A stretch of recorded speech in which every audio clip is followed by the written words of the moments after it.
Nabi Ibrahim pernah berbohong karena ini. Tidak pernah Ibrahim alaihissalam berdusta kecuali 3 kali. Sabda Rasulullah riwayat Al-Bukhari. Sang Khalilullah juga mengakuinya saat manusia bertanya meminta syafaat dari beliau. Nabi Ibrahim berkata, "Sesungguhnya aku pernah berdusta 3 kali." Jika benar Nabi Ibrahim pernah berdusta 3 kali, seperti apa kebohongan beliau? Dusta ataupun bohong yang dilisankan Nabi Ibrahim sesungguhnya benar adanya dan mengandung kebaikan. Tidak satupun perkataan beliau yang bermakna sebenar-benar kedustaan ataupun kebohongan, melainkan sebuah tauriah. Berikut 3 kisah Nabi Ibrahim ketika berbohong.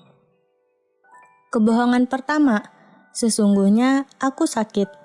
Perkataan Nabi Ibrahim ini bahkan tercantum dalam Al-Quran.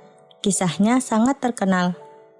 Orang-orang kafir Babilonia memiliki hari besar yang mereka rayakan setiap tahun di alun-alun kota.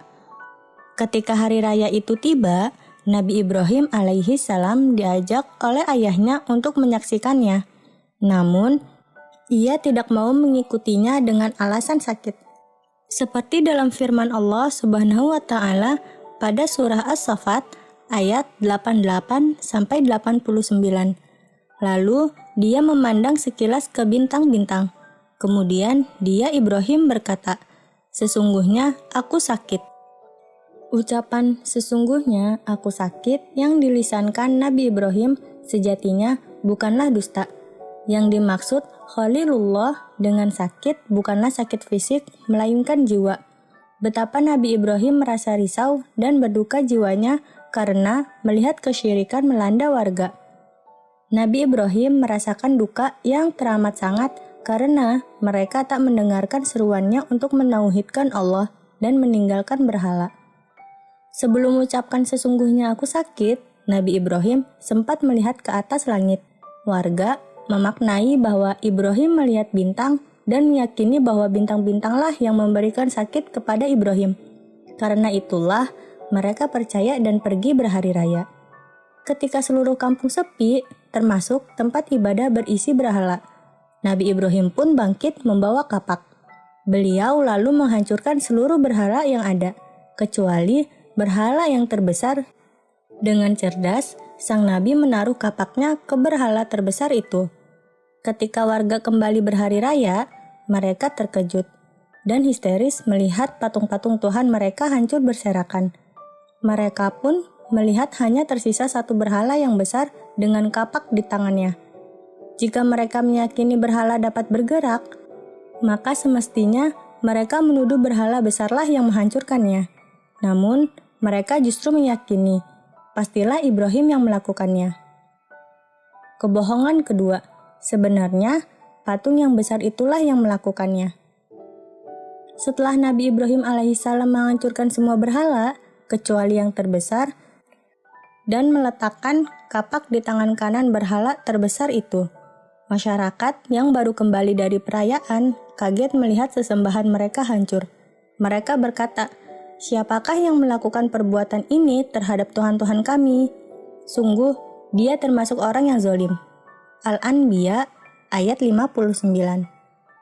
Kemudian di antara mereka ada yang berkata, "Kami mendengar ada seorang pemuda yang mencela berhala-berhala ini. Namanya Ibrahim." Surat Al-Anbiya ayat 60. Dengan geram, warga memanggil Ibrahim ke tempat ibadah mereka. Nabi Ibrahim dituduh melakukan penghancuran terhadap semua patung berhala. Nabi Ibrahim alaihi salam kemudian dibawa dan disidang. Setelah berkumpul, mereka bertanya, "Apakah engkau yang melakukan perbuatan ini terhadap Tuhan-Tuhan kami, wahai Ibrahim?" Dia, Ibrahim menjawab, "Sebenarnya patung besar itu yang melakukannya." Surah Al-Anbiya ayat 62-63. Kalimat Nabi Ibrahim dianggap berbohong karena sebetulnya sang nabilah yang menghancurkan patung-patung berhala itu. Namun sebetulnya, ucapan Nabi Ibrahim bermakna suruhan kepada warga agar menanyakannya kepada patung yang terbesar yang dianggap mereka sebagai Tuhan. Maksudnya, tanyakanlah kepada patung besar itu jika memang mereka bisa berbicara. Karena itulah, ucapan sang bapak para nabi itu bukanlah sebuah kebohongan.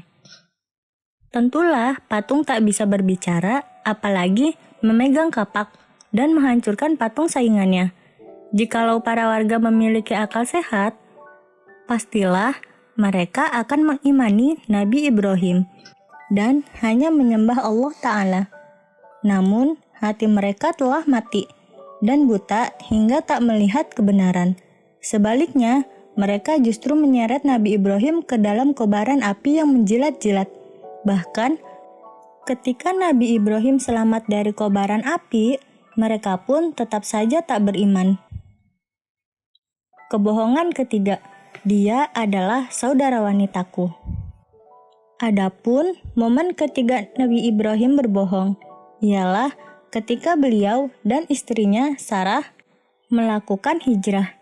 Suatu hari, beliau dan Sarah yang sangat jelita memasuki wilayah yang dipimpin oleh Raja Zolim.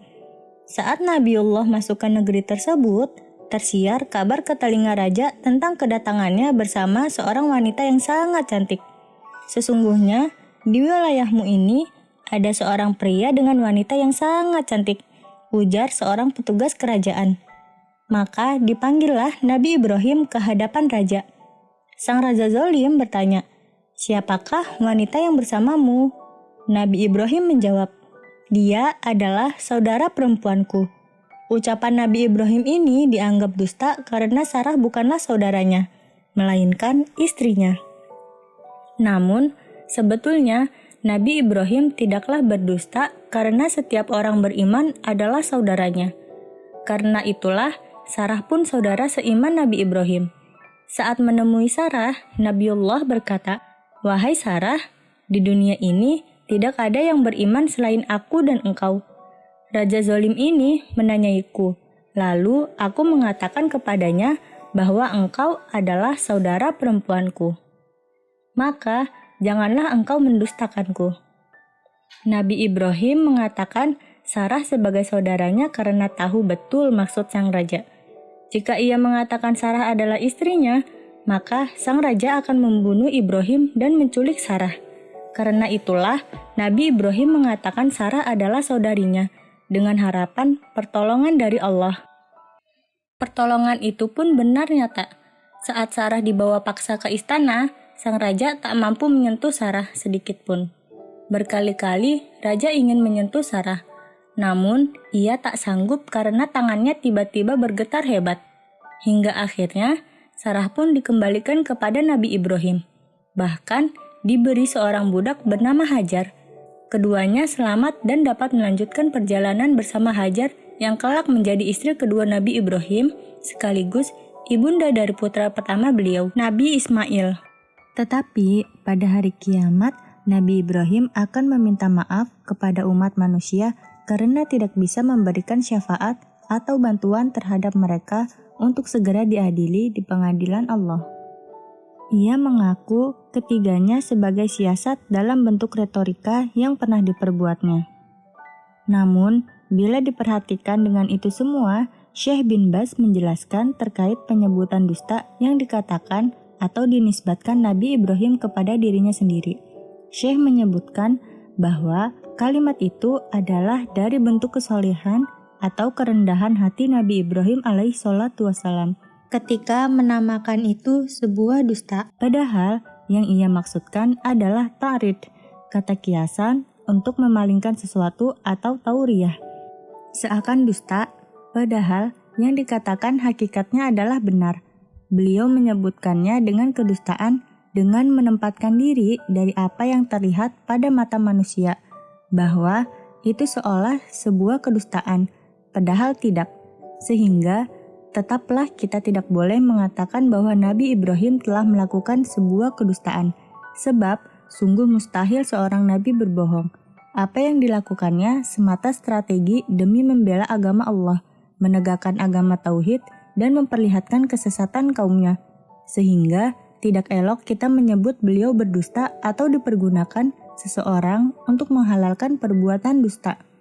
Adapun pengakuannya pada hari kiamat, aku telah berbuat 3 kebohongan, semata-mata lahir dari kerendahan hati, kepasrahan sebagai hamba, dan ketakutannya yang sangat besar terhadap murka Allah. Sebab di mata syariat sendiri dan juga di mata Allah, ketiganya bukanlah sebagai kekeliruan. Hal itu telah ditegaskan sendiri oleh Rasulullah SAW dalam hadisnya yang artinya, tidak satupun di antara kebohongan itu kecuali demi membela agama Allah. Hadis riwayat At-Tirmizi. Demikianlah strategi menarik dan siasat unik yang dijalankan Nabi Ibrahim demi membela agama Allah, menunjukkan kesesatan kaumnya dan membela keselamatan dirinya. Adapun pelajaran penting yang dapat kita petik darinya adalah tatkala 3 siasat yang dibenarkan syariat saja diakui Nabi Ibrahim dengan kerendahan dan ketakutannya sebagai kebohongan. Lantas, bagaimana dengan kebohongan murni yang sengaja diproduksi dan disebarkan demi kepentingan pribadi dan golongan yang sama sekali tak dibenarkan oleh kacamata apapun? Wallahu a'lam.